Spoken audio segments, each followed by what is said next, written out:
obećanja i pozive koliko sam dobili kao obećanje i pozive iz Hrista. Ta radost ne dolazi samo obećanje, ta smirenost ne dolazi na atu pomalome, već na Margaretu. Ta smirenost dolazi u smirenju i molitvi dok nas neko šamara. Ta smirenost, ta ljubav i sve ono najlepše što možemo da pružimo čovjeku dolazi kroz davanje sebe za druge. Upravo to je Gospod uradio. Upravo je Gospod na veliki četvrtak ispostavio svetu tajnu Euharistije i on je rekao da jedemo, da pijemo tijelo njegovo i krv njegovu i samo tako ćemo postati jedno sa njim. To je jedino što nam je Gospod obećao, a u stvari pokrilo je sva ono obećanja koje nam danas ljudi obećavaju. Gospod je rekao da ukoliko jedemo njegovu tijelo i ukoliko jedemo njegovu krv, postajemo jedno sa njim. I ne samo to što postajemo jedno sa njim, postajemo to svoje njegove blagodati zapravo. Malo je ljudi u istoriji ovoga sveta koja je istinski verovala u sve ono što je Gospod rekao, koja je istinski išla za onim rečima koje je Gospod govorio, koja je istinski verovala i svedočila na djela koja je Gospod činio. Jedan od tih malobrojnih jeste upravo onaj svetitelj koga danas slavimo, a to je Vasilije Ostroški.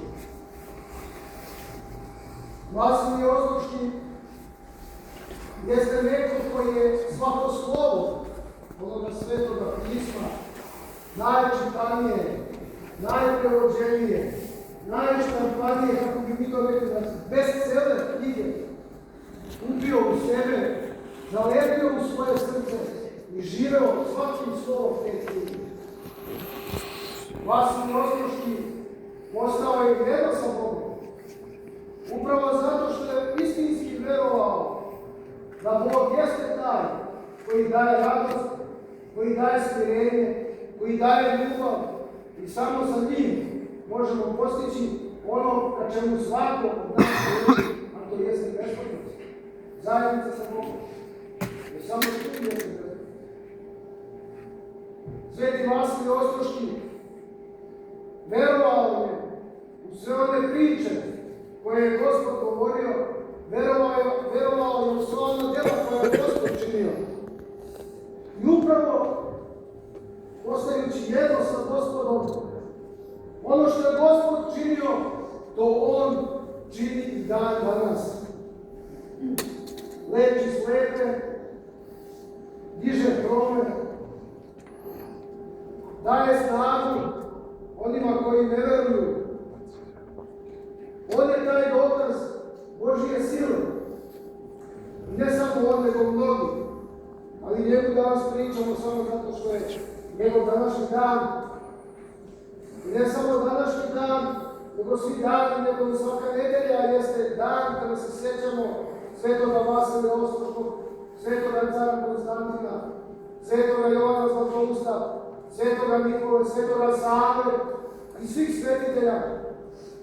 Kako ih se sjećamo?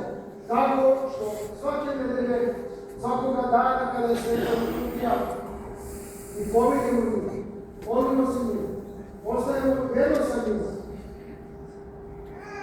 Posebno ovoga trenutka kada u sebe uzimamo Gospoda Isusa Hrista, kada postajemo jedno sa njim. I ne samo sa njim, nego sa Devom crkvom, sa svim svetiteljima, sa svim svjedocima Božjim. Da nam braći i sestre, ovoga trenutka kada pristupimo čaši.